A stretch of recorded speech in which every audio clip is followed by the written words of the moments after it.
coming to you live from Ben Television. Thank you for being part of the program today. I am Tunde Alabi. The Prime Minister has refused to give any guarantee that the UK will be leaving the European Union on 29th of March with a deal. While speaking at the Prime Minister's question time, Labour leader Jeremy Corbyn sought the Prime Minister's assurance that she will not plunge the UK into a no-deal exit by 29th of March. While reacting, Ms. May stated that Britain is leaving the EU and that the negotiated deal protects job security and delivers on the referendum. The Brexit vote last month and promised legally binding assurances would be secured at the December EU summit. She failed. She pledged to get these changes over the recess. She failed. Isn't the Prime Minister bringing back exactly the same deal she admitted would be defeated 4 weeks ago? Prime Minister. Can I first of all say to the right honourable gentleman, I absolutely agree with him that there is no place for intimidation in any part of our society. Politicians do need to be able to have a safe space in which to express their opinions, many of which are passionately held. And I hope he will now ask his Shadow Chancellor to withdraw or apologise for the remarks that he made about the former Secretary of State for Work and Pensions. On the matter of Brexit that the right honourable gentleman has raised, perhaps let me update the House. The conclusions of the December European Council went further than before in seeking to address the concerns of this House, and they have legal status. I've been in contact with European leaders since then about MPs' concerns. These discussions have shown that further clarification on the backstop is possible, and those talks will continue over the next few days. But we're also looking at what more we can do domestically to safeguard the interests of the people and businesses of Northern Ireland. And that's why this morning we published a package of commitments that give Northern Ireland a strong voice and role in any decision to bring the backstop into effect. We've also been looking at how Parliament can take a greater role as we take these negotiations on to the next stage. And so I can tell the House that in the event that our future relationship or alternative arrangements are not ready by the end of 2020, Parliament will have a vote on whether to seek to extend the implementation period or bring the backstop into effect. And the Secretary of State for exiting the European Union will be saying more about this during his opening speech in the forthcoming debate. Jeremy Corbyn. Mr. Speaker, no amount of window dressing is going to satisfy members of this House. They want to see clear legal changes to the document that the government presented to this House. The Foreign Secretary said the Prime Minister has not been asking for anything new in her discussions with the European Union. She doesn't tell us.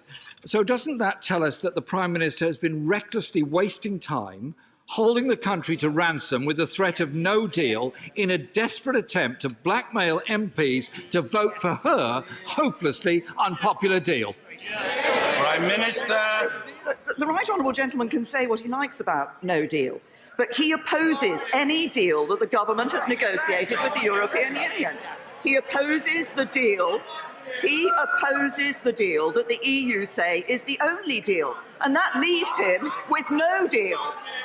The only way to avoid no deal is to vote for the deal.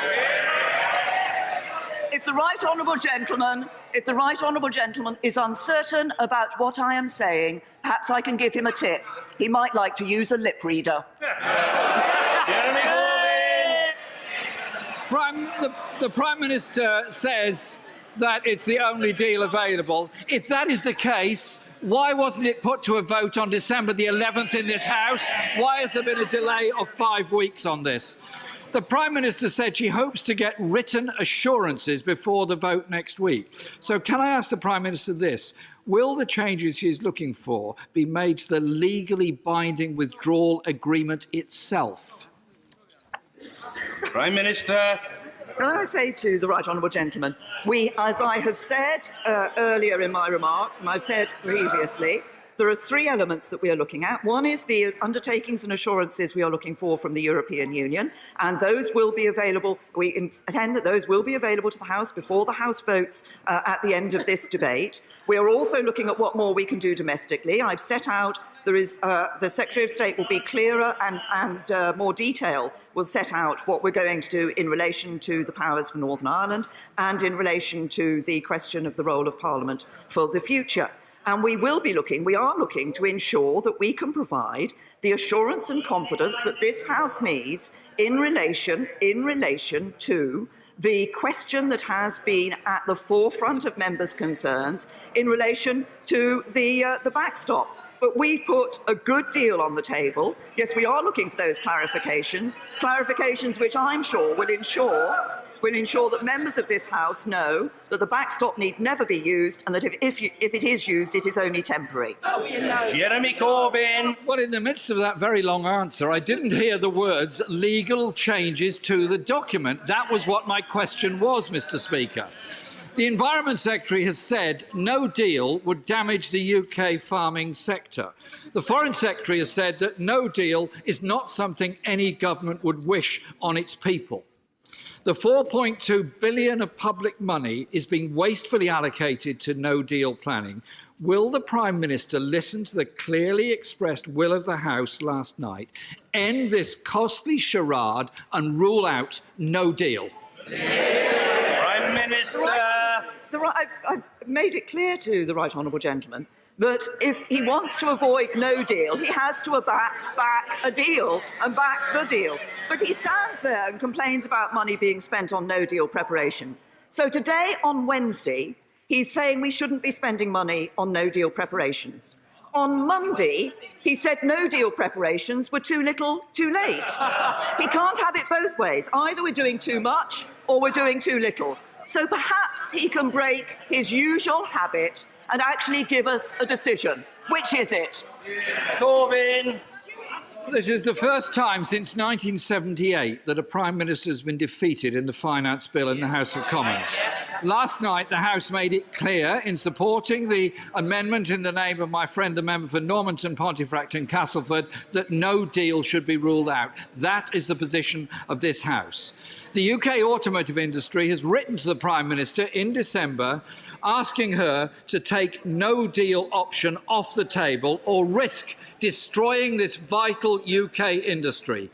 Given this House has now rejected no deal, will the Prime Minister protect thousands of skilled jobs in the automotive industry and others and rule out no deal? Prime Minister.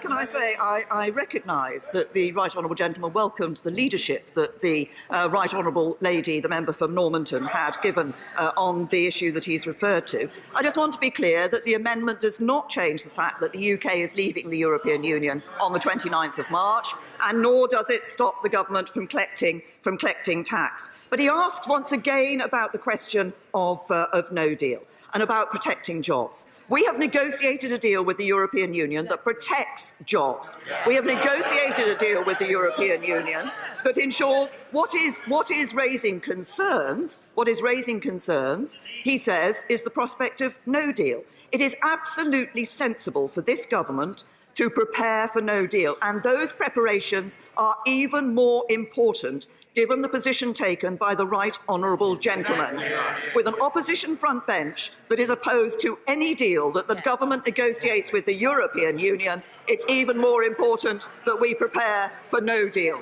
The deal protects jobs and security and delivers on the referendum, and he should back it. Concerns have arisen that European sanctions against countries like Iran, Syria and North Korea could be undermined by Britain's upcoming departure from the European Union. On her exit, Britain will be free to implement its own sanctions against any regime in the world. Britain's absence at the EU's top table will have a huge impact on the bloc's future sanctions, say analysts. Some estimates hold that up to 80% of the EU's sanctions that are in place have been put forward or suggested by the UK. The UK is also a very important player, of course, as a leading economic and political power, soft power player in the world. Also, the City of London means that financial sanctions are rendered much stronger through the UK's participation. Britain was quick to coordinate diplomatic expulsions among EU allies following the nerve agent attack in Salisbury last year against a former double agent, which London blamed on Moscow. Through EU membership, Britain enforces common sanctions against several other states and individuals, such as Syrian officials accused of war crimes and the North Korean regime. After Brexit, Britain can go its own way. So will it diverge from Europe?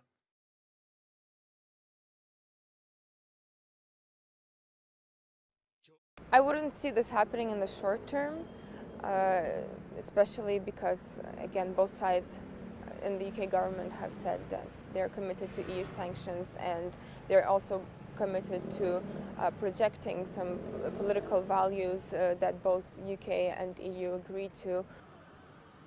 While unlikely, it's possible Britain might seek competitive advantage over Europe by diverging its sanctions policy. When you think about the tensions that will come into play post-Brexit, when it comes down to trying to negotiate new trade deals, seeking new foreign investment into the country, there will be a pressure to a balance to be made between alignment with EU sanctions and domestic interests. That pressure could be felt first over Iran. Alongside EU allies, Britain backs the 2015 Iran nuclear deal, but Washington has pulled out. Britain urgently wants a trade deal with the United States post-Brexit. Will the price of that be alignment with Washington on Iran? That is a key risk, and it's a very important one that it will be at the forefront of policymakers' minds at this time. Britain was among EU nations backing sanctions against an Iranian intelligence unit this week, accusing Tehran of plotting attacks and assassinations in Europe. Both Brussels and London insist they will continue to work together to counter common threats through a range of policy tools.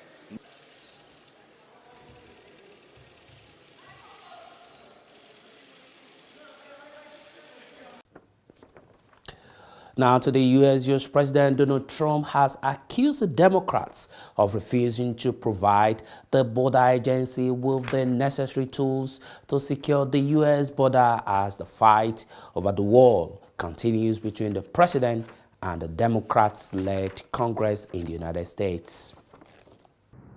Citing a crisis along the southern border, President Trump used a primetime television address to make yet another pitch for his border wall. Democrats in Congress have refused to acknowledge the crisis, and they have refused to provide our brave border agents with the tools they desperately need to protect our families and our nation.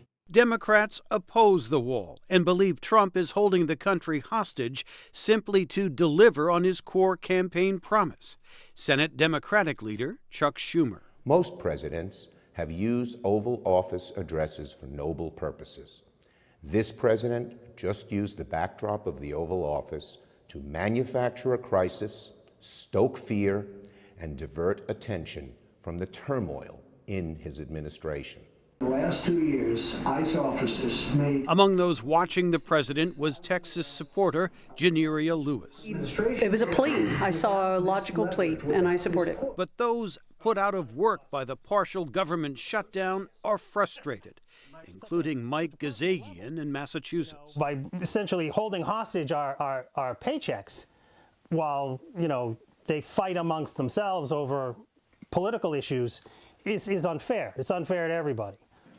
Donald Trump fueled his rise to the presidency with a campaign promise to build a border wall that Mexico would pay for.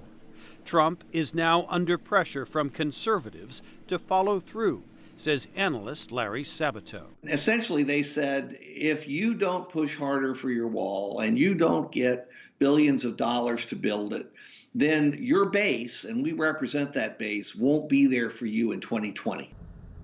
Immigration is also a touchstone for opposition Democrats who morally oppose the border wall and the president's overall hardline approach, says Sabato. It's about the treatment of immigrants at the borders. It's about the separation of families. This is a human rights issue. It isn't just about border security. Okay, anymore? Confronted with historically weak poll ratings 2 years into his term, Trump seems primarily focused on pleasing his base. But that is a risky strategy, says historian Doris Kearns Goodwin. I haven't seen President Trump move from a campaigning mode to a governing mode, and the base seems to have a magical relationship with him in his mind. And somehow he hasn't tried to move well beyond that. He just simply wants to make sure he doesn't lose them.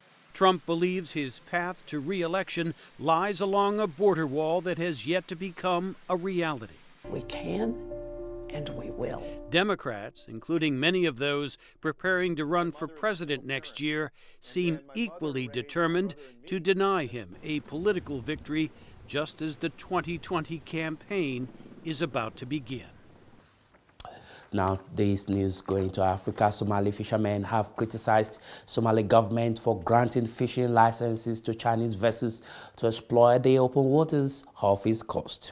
The fishermen said the action will drive local fishermen out of business as they will be competing with better equipped Chinese fishing vessels. Somalia has a 3,300-kilometer coastline, the longest on the African mainland. For decades, the impoverished nation has struggled to protect its rich coastal waters from unlawful foreign fishing. Somalia in January began one solution to the invasive ships: the official licensing of 32 Chinese fishing boats. Umar Abshiro, Somalia's Deputy Minister for Fisheries. Since there had been rampant illegal fishing activities in our water by foreign countries, we're trying to mitigate this issue by legalizing fishing so that there will be no need for them to keep looting. Foreign fishing trawlers have long dominated Somali waters, but most operate illegally or with fake permits sold by corrupt officials. Abshiro says the official fees from Chinese fishing alone will each year earn the country over $2 million. But local fishermen like 40-year-old Musa Ma'u worry the Chinese now have license to dominate the trade. markii hore waxaan dhib ku qabnay maraakiibta shirkadaha shisheeya ee ka kalluumaysta si sharci darrada badda saaxiibaha Soomaaliya haddana shirkadahan kale oo hadda noo imaadeen aad iyo aad ayaan walaac u qabnaa markii horeysa weynaga qalab badan yihiin qalabka ay ku gaadayaan qalab aanay weligeen aragnimaan. Somali authorities say they will protect small-scale fishermen like Ma'u by closely monitoring what the Chinese catch and not allowing them to operate too close to the coast. But the chairman of Somalia's Fishing Association, Hassan Roble, doubts the government will be able to control the Chinese boats. We've been informed that those vessels will be targeting the tuna fish in particular. We're concerned that those vessels will be violating our exclusive economic zone, thus resulting in direct economic conflict with our fishing communities.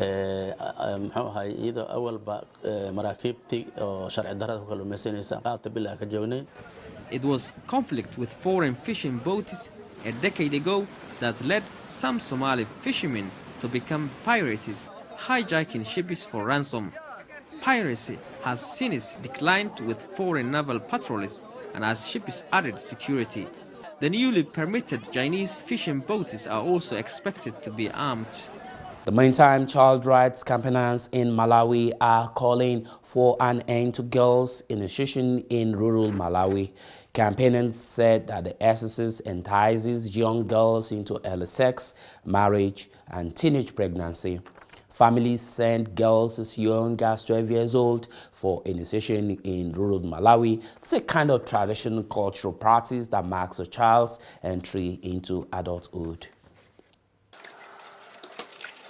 Madalitso Makosa was 13 years old when she underwent a traditional Malawian initiation ritual to become an adult.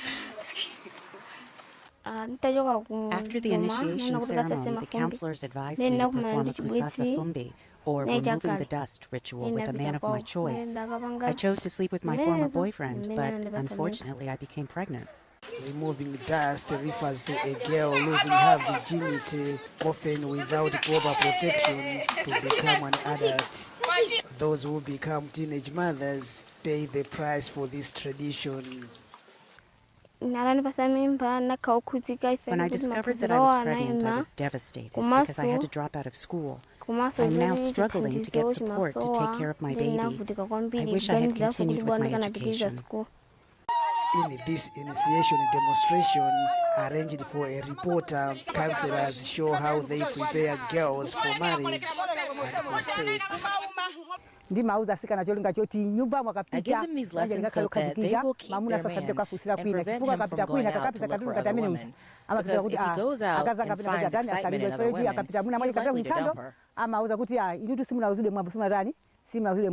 Child rights campaigners say the initiation ritual fuels Malawi's high rate of child marriage. Half of the girls here marry before age 18. Malawian group Youthnet and Counseling, UNECO, wants to keep girls in school with a more age-appropriate initiation ritual. That's a traditional cultural thing that people believe in, and it would be very difficult to just say, let's end initiation ceremonies. But what we're saying is, can we package the curriculum in such a way that the young people are accessing the correct curriculum at the correct time? UNECO is working with the initiation counselors and the traditional leaders to tone down Malawi's initiations. Already some areas are banning the practice of encouraging sex. We said, no. This is why we have a lot of dropouts from school. That's why we have the population has just shot so high, just because of that. Because a lot of girls now, they have got babies. Most of them, they are not in marriage. To further discourage teenage pregnancies, traditional leaders like Chikumbu are dividing girls' initiation rituals into two camps. One is a simple ceremony for teenage girls like Makosa, while the other provides sex education for older girls who are preparing to marry. And with our news, we conclude the news roundup for this week. Thank you for being part of the program. I am Tunde Alabi. Enjoy the rest of your week. Bye. Regardless, resident settles abroad, living outside the shores of one's homeland can really be challenging and sometimes very difficult. Let's be sincere, to keep pace with updates from the host country abroad can really be difficult. Here on Dialogue in Diaspora, we give you every information, every news, every current issue you need to know on happenings outside the UK. Dialogue in Diaspora is your link between the world and the United Kingdom. It's your window to Africa development. Here, live on Bentvnewsroundup.